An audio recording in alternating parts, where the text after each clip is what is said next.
The phone's harsh ring pierced the darkness at 2:17 a.m.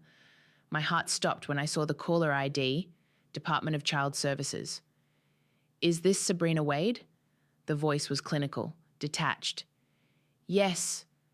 My mouth went dry as I sat up in bed, sheets tangling around my legs. "This is Jennifer Ford from Child Protective Services. We've received a concerning report about your children's welfare. I'll need to schedule an immediate home evaluation." The world tilted sideways. My children were sleeping peacefully down the hall. Susan, my sensitive 11-year-old who still left notes under my pillow, and Gavin, my 7-year-old boy who couldn't fall asleep without his stuffed dragon. "What report?" "There must be some mistake," I managed to say, my voice trembling. "The report was filed by your sister, Serena Wade. She's expressed serious concerns about your mental stability and ability to provide adequate care." My sister, of course. The same sister who'd been trying to prove herself the better daughter our entire lives. The same sister who'd been hovering around my kids lately, showering them with expensive gifts and whispered conversations that stopped when I entered the room. "This is ridiculous," I said, stronger now. "My children are happy, healthy, and well cared for. You can't just—" "I'll be at your home tomorrow at 9 a.m., Jennifer cut in. "Please ensure both children are present." The line went dead.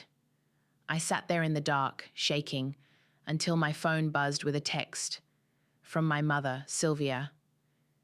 "Serena told me what she had to do. It's for the best, dear. You know you've been struggling." I called her immediately. She answered on the first ring as if she'd been waiting. "Mother, how could you let her do this?" "Now, Sabrina," her voice dripped with artificial concern. "We've all noticed the signs. The children need stability, structure. You're just so emotional lately." "Emotional? Because I wouldn't let you control every aspect of their lives? Because I refused to send them to that boarding school you chose?" "See? This is exactly what we mean. Such dramatic reactions." She sighed heavily. "Just cooperate with the investigation. It will be easier that way." I hung up and tried calling my best friend, Anna, straight to voicemail. Then Lisa. No answer. Even Mark, my colleague who'd always been supportive, didn't pick up. The isolation hit me like a physical blow. They'd been planning this, systematically cutting me off. How long had they been poisoning my relationships, spreading their whispered concerns about my instability? I crept to my children's rooms, checking on them like I had when they were babies. Susan's long, dark hair spilled across her pillow, one hand clutching her latest fantasy novel. Gavin had kicked off his covers as usual, his dragon tucked under his chin. My phone buzzed again, Serena this time. "Don't make this harder than it needs to be. Mother and I only want what's best for the children. You know how you get sometimes." I wanted to scream, to throw the phone against the wall, to drive straight to Serena's perfect house and confront her. Instead, I took deep breaths, remembering the custody evaluation after my divorce. Stay calm, stay rational, document everything. As I was saving Serena's text, Jennifer from CPS sent an email detailing tomorrow's inspection requirements. But something in her last line made me pause. "Please note that all previous family history and reports will be considered in this investigation." Previous reports? What previous reports? I was still staring at those words when another text from my mother arrived. "I've taken the liberty of hiring Maurice to handle any legal matters. He's handled similar situations for us before. Do try to be cooperative this time. This time." The words echoed in my head as dawn began to creep through my windows. What exactly had my perfect, prestigious family been hiding all these years? And more importantly, how many other lives had they destroyed while maintaining their spotless reputation? I looked at my sleeping children again and made a silent promise. This time would be different. This time I would fight back. Jennifer's heels clicked against my hardwood floors as she inspected every corner of my home. I'd spent the morning frantically cleaning, but her expression remained unreadable as she made notes on her tablet. "The children's rooms?" she asked. I led her upstairs, fighting the urge to explain away every imperfection. Susan's bed wasn't perfectly made. Gavin had Legos scattered across his floor. Quite messy, came Serena's voice from behind us. I whirled around to find my sister standing in the hallway, perfectly coiffed in her designer suit. You can't just walk into my house, I said. Actually, Jennifer interjected, Ms. Serena is listed as a family witness. Her presence was requested. Of course it was. I watched helplessly as Serena circled Gavin's room, picking up toys with exaggerated distaste. When was the last time you properly cleaned in here? She asked loudly. There could be anything under this mess. Sharp objects, choking hazards. They're Legos, I snapped. He was playing with them last night. Children need structure, organization, Serena continued, addressing Jennifer directly. Our mother always maintained immaculate spaces for us growing up. Jennifer made another note. My hands trembled. Ms. Sabrina, Jennifer said, I understand you recently lost your job. I wasn't fired, I clarified quickly. The company downsized. I have interviews lined up and savings to... She's been unstable since the divorce, Serena cut in smoothly. Mother and I have offered support, but she refuses help. Pride, you know, or perhaps other issues. The doorbell rang before I could respond. My mother swept in, bringing her signature cloud of expensive perfume. Jennifer, dear, how lovely to see you again, she said warmly. Again? Mrs. Sylvia, Jennifer nodded, but something flickered across her face. Recognition? Fear? I brought lunch, my mother announced. The children must be hungry after all this unpleasantness. Susan and Gavin, who'd been sitting silently in the living room, perked up at their grandmother's arrival. She'd brought their favorites, of course. Gourmet sandwiches, fresh-baked cookies. Mom never gets us food like this, Gavin said innocently. I saw Jennifer writing again. Because I teach you to appreciate simple, healthy meals, I said, but my voice sounded defensive even to my own ears. Children need proper nutrition, my mother sighed. Remember when Susan was underweight last year? She had the flu. The doctor seemed quite concerned about her general condition, Serena added. I have the medical reports if you'd like to see them, Jennifer. I watched in horror as my sister produced a file from her designer bag. How long had she been collecting evidence against me? Mom? Susan's voice was small. Are they going to take us away?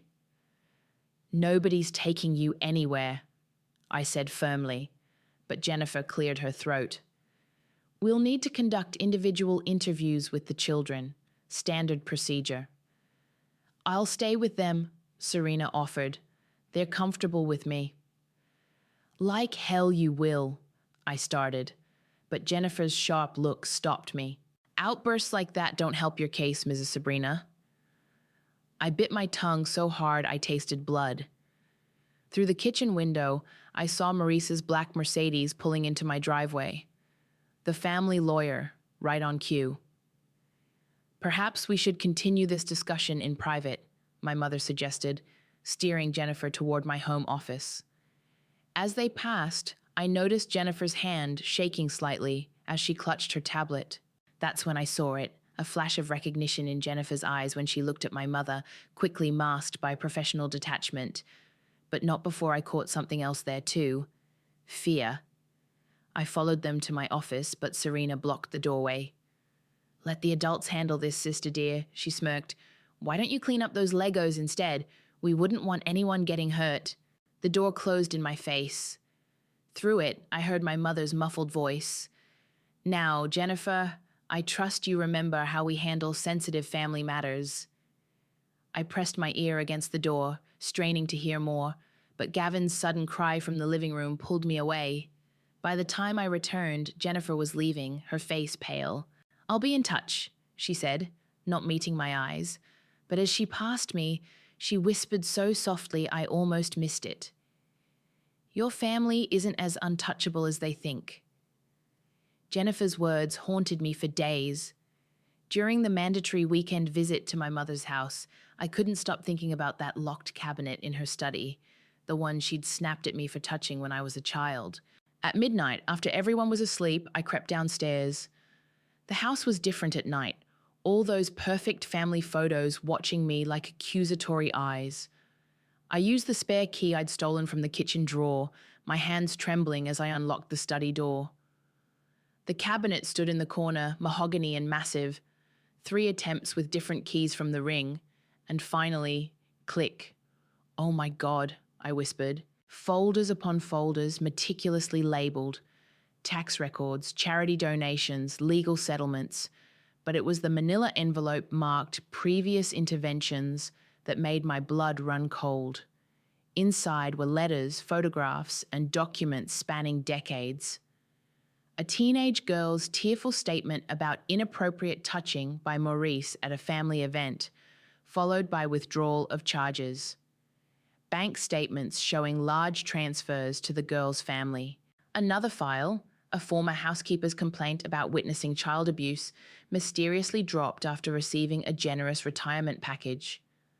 My hands shook as I found a familiar name, Jennifer Ford. 10 years ago, she'd been investigating another family for similar charges. The case disappeared after my mother's charity made a substantial donation to the department. "They're all connected," I muttered, taking photos of everything with my phone. A letter from my father to Maurice caught my eye. "Sylvia's methods with the children are concerning, but exposure would destroy us. Handle it like the others." The date matched my worst childhood memories. The summer I wasn't allowed to wear short sleeves, when Serena learned to never question our mother again. "Looking for something specific?" I spun around. Maurice stood in the doorway, his silhouette massive against the hallway light. "How many?" I demanded, holding up the files. "How many families have you helped my mother destroy?" "Put those back, Sabrina." His voice was soft, dangerous. "You're already on thin ice." "Or what? You'll make me disappear like all these other cases?" He stepped closer. "Your mother protected you, you ungrateful child. When you were spiraling after your divorce, who kept child services away? Who paid your legal fees?" "Protected me?" I laughed bitterly. "She controlled me. She's still controlling me, through Serena, through my kids. Because you need controlling." He reached for the files. "Just like you needed it back then." I yanked away. "Don't touch me." "Sabrina?" My mother's voice floated down the hallway. "Is everything all right?" Maurice's hand clamped around my wrist. "Put them back." "No." I met his eyes. "I'm not that scared little girl anymore." "Then you're a fool." He released me with a shove. "You think these files help you? Every single one is evidence of your mother's power, her reach. One phone call and your children will disappear into the system so fast." "Try it," I spat. "I've already sent copies to 3 different emails. If anything happens to me or my kids, everything goes public." His face darkened. "You have no idea what you're doing." "Actually, I do." I straightened my spine. "I'm protecting my children, like my father should have protected us." "Your father understood the importance of family reputation." "My father was a coward." I pushed past him. "And so are you." I made it halfway down the hall before his words stopped me. "Remember what happened last time someone tried to expose the family secrets? Your cousin Rachel? She lost everything, her job, her kids, her reputation.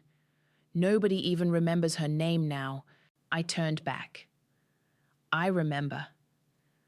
I remember every single person this family has destroyed, and I promise you, Maurice, I'll burn it all down before I let my children become part of your body count." His laugh followed me up the stairs. "You always were dramatic, Sabrina, just like your mother." I locked myself in my old bedroom, hands shaking as I backed up the photos to secure cloud storage. A text lit up my phone. "Jennifer, meet me tomorrow, alone." I think it's time you learned what really happened to Rachel.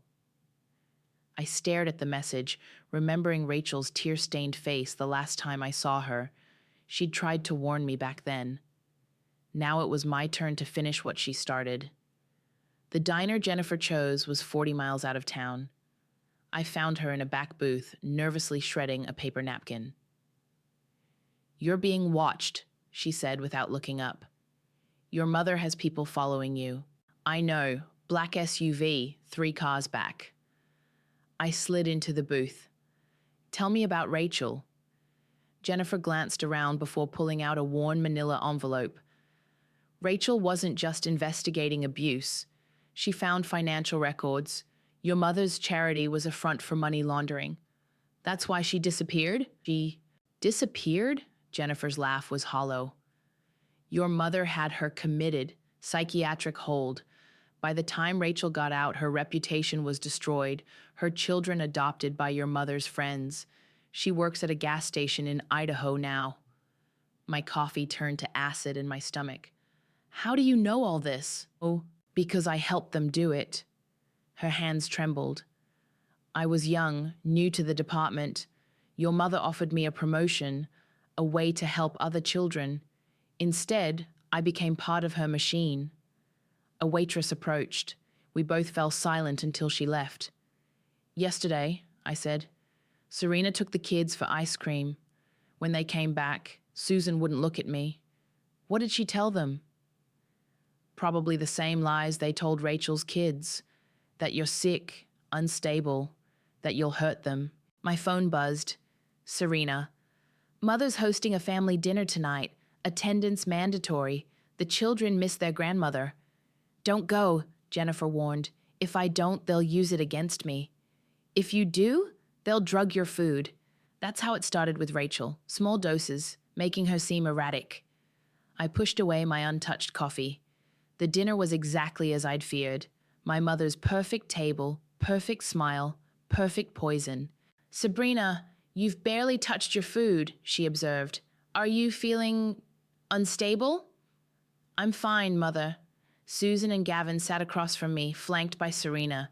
They flinched when I tried to meet their eyes. "Mom's been acting weird," Susan whispered to Serena, loud enough for me to hear. "It's okay, sweetie." Serena stroked her hair. "We'll take care of you." "Stop touching my daughter." "Sabrina," my mother's voice cracked like a whip. "You're frightening the children." "No, you are." I stood up. "Kids, we're leaving." "Sit down," Maurice commanded from the doorway. "Nobody's leaving until we discuss your recent activities." "My investigation, you mean?" I pulled out my phone. "Into the charity's finances?" Rachel was right, wasn't she?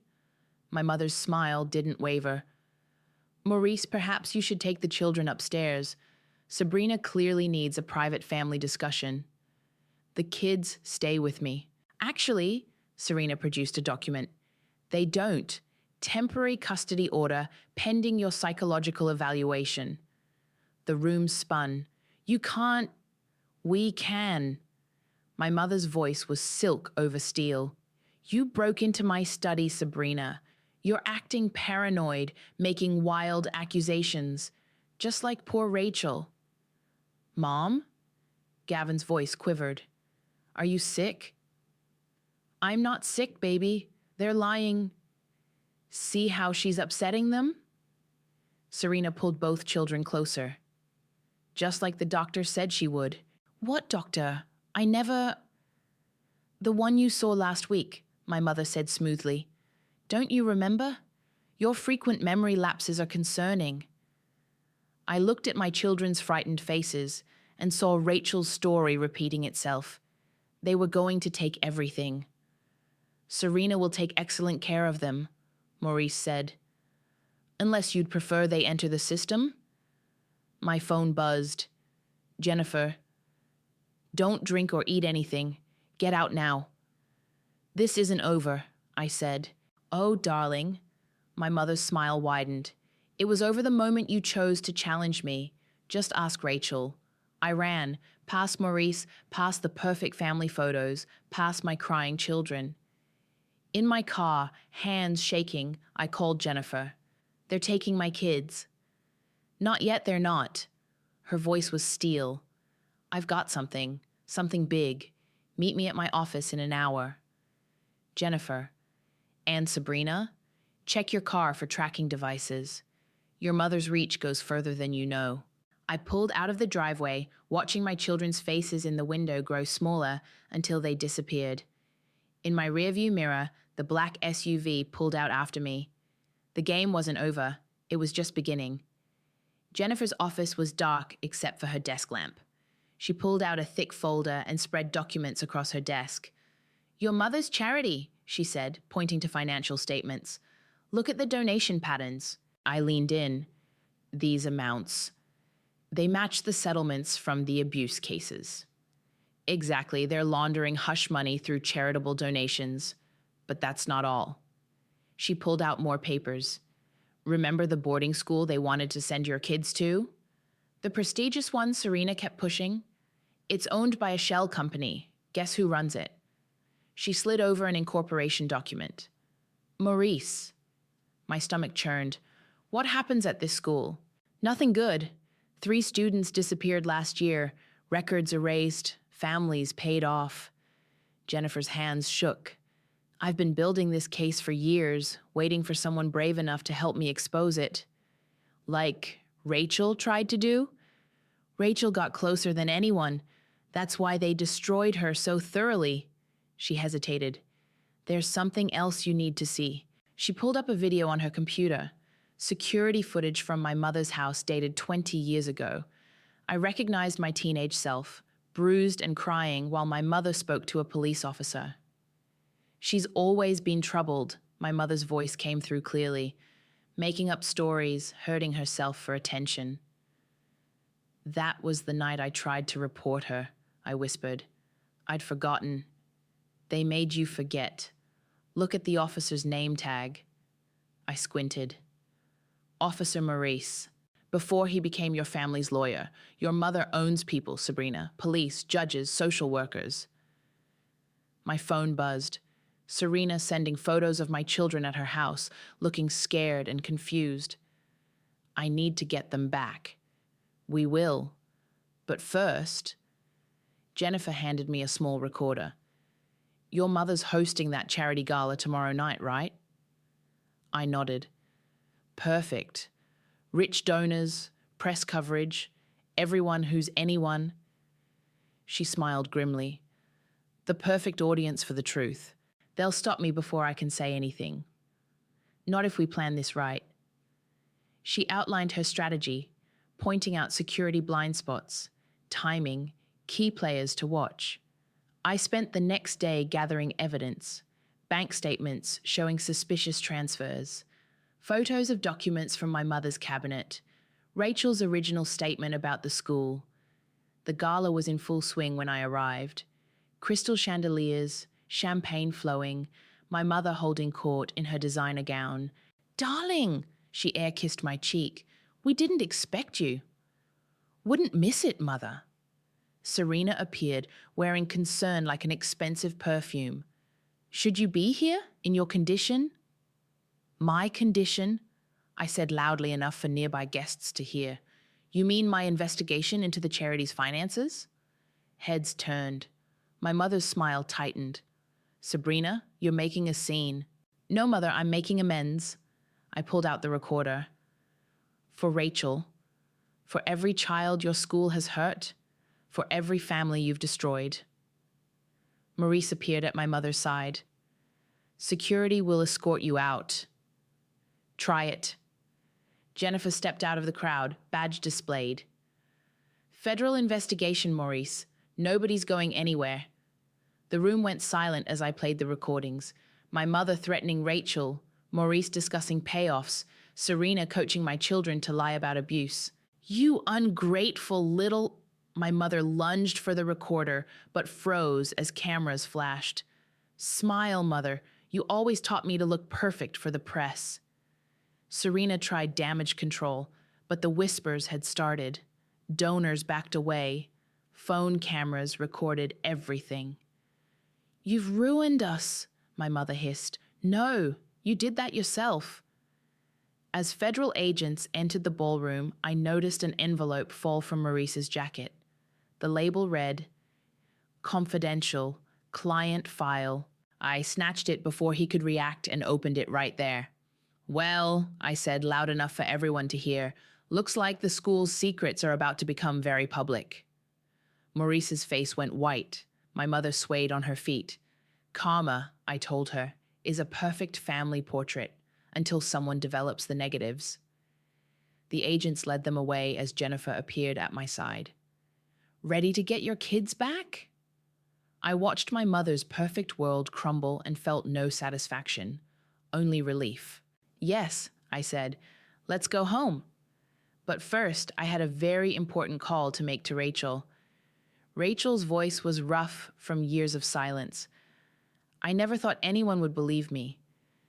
"I believe you," I said, pacing outside Serena's house, "and I need your help.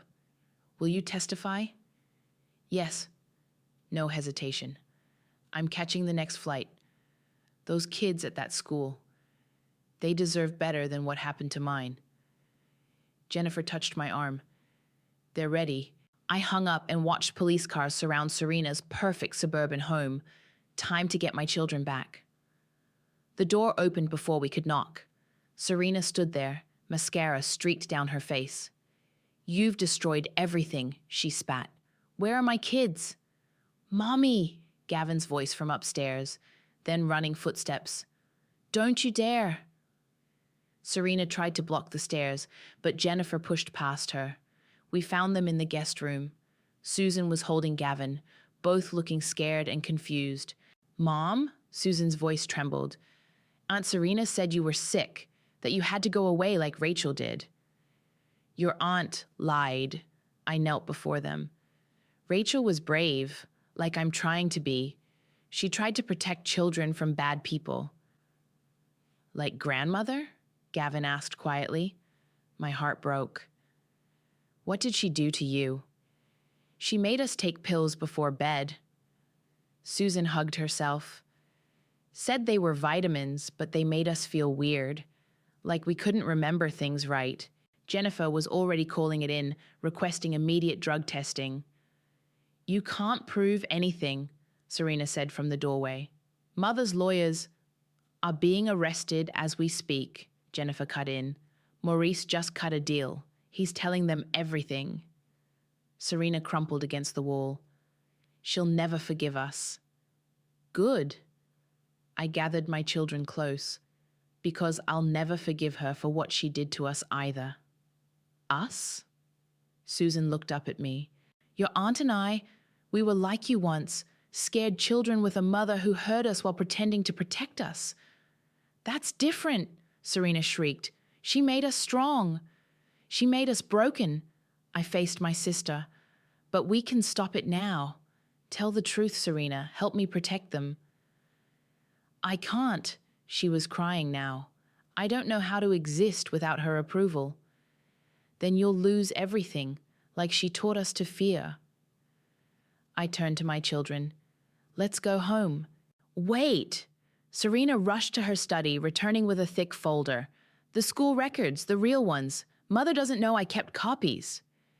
Jennifer took the folder while I got the kids into the car. Through the window, I watched my sister collapse into a police officer's arms, finally breaking under the weight of decades of perfect lies. At home, Susan and Gavin wouldn't let go of me. We curled up on the couch together, ordering pizza, trying to feel normal again. "Mom?" Susan asked quietly. "Is Rachel really coming?" "Yes. She wants to help make sure other kids are safe." "Like her kids weren't?" My heart ached. "Exactly." My phone kept buzzing with updates. My mother refusing to speak without her lawyer. Maurice spilling secrets like water. The school swarming with federal agents. Then a text from Jennifer. "Turn on the news." We watched together as my mother's perfect world imploded on national television. Financial crimes, child endangerment, conspiracy. "Your grandmother," I told my children, "hurt a lot of people while pretending to help them." "Like she hurt you?" Gavin's small hand found mine. Yes, baby. But we're going to be okay now. Different from her. Better. Promise? Susan's eyes were too old for her 11 years. I promise. No more secrets. No more perfect lies. The doorbell rang. Dinner had arrived. But as I went to answer it, Susan grabbed my arm. Mom, I recorded stuff. On my phone. Things Grandmother and Aunt Serena said when you weren't there. About the pills and the school and everything. My brave, smart girl. Would you be willing to show those recordings to Jennifer? She nodded solemnly. I want to be brave like Rachel. I hugged her tight. This child who'd protected her brother while the adults in her life failed them both. You already are, sweetheart. You already are. The courthouse buzzed with tension. Rachel sat beside me, her hands steady as she reviewed her testimony one last time. My children were safe at home with Jennifer. This wasn't something they needed to see. They're bringing them in, Rachel whispered. My mother entered first, designer suit replaced by dull prison grey. She still walked like she owned the room. Serena followed, looking small and lost. Maurice shuffled in last, shoulders slumped in defeat. All rise, the bailiff called. The evidence mounted like a tidal wave. Financial records, medical reports, Susan's recordings, playing through the courtroom speakers. And what did your grandmother say about the pills? Susan's voice asked on the recording. That they're special vitamins, Gavin's voice replied, to make us good like Aunt Serena. My mother's perfect mask cracked for the first time. Then Rachel took the stand, 10 years of silence breaking open. They took everything, she said. My children, my career, my dignity, all because I discovered what happened at that school. And what did you discover? The prosecutor asked. Children being drugged, abused, programmed to be perfect through isolation and psychological manipulation. When I threatened to expose it, Sylvia had me committed. By the time I got out, my children had been adopted by her friends. I haven't seen them in 9 years. My mother stood up suddenly. This is absurd. Everything I did was to protect our family's reputation. Mrs. Sylvia, sit down, the judge ordered. You ungrateful children, she hissed at me and Rachel. I made you strong. I made you perfect. You made us afraid, I said, loud enough for everyone to hear. You made us hate ourselves for not meeting your impossible standards. Order! The judge banged his gavel. Serena broke down, sobbing. Mother, please, just tell the truth. The truth? My mother laughed, high and brittle. The truth is I protected you all, from scandal, from weakness, from becoming ordinary. By drugging children, Rachel stood up. By destroying families? Those families were beneath us. Their children needed guidance, structure. Sylvia, Maurice interrupted, stop talking. But she was beyond stopping. Years of careful control shattered as she ranted about standards, about weakness, about the necessity of her methods. The prosecutor smiled slightly. Sometimes the best evidence was letting someone hang themselves. When the jury returned, their faces said everything. Guilty on all counts. My mother's mask finally crumbled completely. She lunged at me, fingers curved like claws. You'll regret this. You're nothing without me. Nothing. The bailiffs restrained her as she thrashed and screamed. Serena covered her face. Maurice stared at the floor. Sylvia, the judge's voice cut through the chaos. You are sentenced to 25 years in federal prison. Maurice Stone, 15 years. Serena Wade, given your cooperation, 5 years with possibility of parole. Rachel gripped my hand as my mother was led away. Wait, I called out. My mother turned, hope flickering in her eyes. Rachel's children, I said. Where are they? Her smile was pure venom. Safe, loved, perfect, everything she couldn't give them. Tell us. Make me. The bailiffs pulled her through the doors. Her last words floated back. Karma will catch up to you too, darling. Just wait. Outside, reporters swarmed us. Rachel faced the cameras bravely. "To my children," she said clearly, "I never stopped looking for you. I never will." I drove her to her hotel, both of us emotionally drained. "What now?" she asked. "Now we find your kids. Jennifer has resources, connections. We'll keep looking until—" My phone rang. Jennifer's voice was urgent. "Get to the hospital now. Your father just tried to commit suicide. He left a note about Rachel's children." I picked up Rachel and broke every speed limit getting there. My father lay pale against white sheets, tubes everywhere. "Dad?" His eyes fluttered open. "I'm sorry, I couldn't stop her, but I kept records. Everything about the adoption in my office safe. Code is your birthday." "Why now?" I demanded. "Because karma," he wheezed. "Works both ways. Time to make things right." Rachel was already calling Jennifer. A new chapter was beginning, the search for her children, the long road of healing, the aftermath of justice. But at least now we had hope. And the truth. Finally, the truth. The doorbell rang just as I was helping Gavin with his homework. Susan looked up from her book, tension visible in her shoulders. A new habit since everything happened. "It's okay," I assured them. "It's just Rachel." But when I opened the door, Rachel wasn't alone. 2 teenagers stood behind her, a boy and girl, looking as nervous as my own children. "They found my letter," Rachel said softly. "The one I hid in their adoption papers. They've been searching for me too." The girl, Amanda, stepped forward. "Are you the one who helped our mom?" "Come in," I said, "all of you." In my living room, 2 families broken by my mother began to heal. Rachel's children shared their story, how they'd always felt something was wrong, how they'd discovered the truth hidden in legal documents. "We never believed what they said about you," Thomas, her son, told Rachel. "It didn't match our memories." Susan brought out the cookies we'd baked earlier. "We didn't believe the lies either, not really." "Mom?" Gavin tugged my sleeve. "Is grandmother really never coming back?" "No, baby, she can't hurt anyone anymore." "Good." He offered a cookie to Amanda. "Want to see my dragon collection?" The teenagers followed him upstairs, leaving Rachel and me with Susan. "The therapist says I'm doing better," Susan announced. "I can talk about it now without feeling scared." Rachel smiled. "You're very brave." "Like you," Susan replied. "Mom told us how you tried to save everyone." My phone buzzed.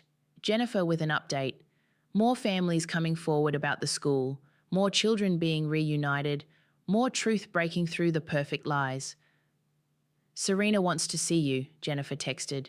"Says she's ready to tell everything." "Not today," I texted back. "Today is for healing." Rachel's children stayed for dinner. We ordered pizza, made ice cream sundaes, listened to them share stories about their lives. Regular kids, despite my mother's attempts to make them perfect.